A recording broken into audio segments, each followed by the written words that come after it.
Lumakas pa ang bagyong Jenny habang tinatahak ang Batanes papuntang Taiwan. Base po yan sa 11 p.m. bulletin ng Pag-asa.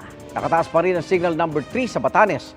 Signal number 2 sa northern portion ng Babuyan Islands. Signal number 1 naman sa iba pang bahagi ng Babuyan Islands, northern portion ng Cagayan, northern portion ng Apayao at northern portion ng Ilocos Norte. Base sa forecast track ng Pag-asa, inaasahang magla-landfall ang bagyong Jenny sa Taiwan bukas na umaga sa kalalabas ng Philippine Area of Responsibility bukas na hapon o gabi.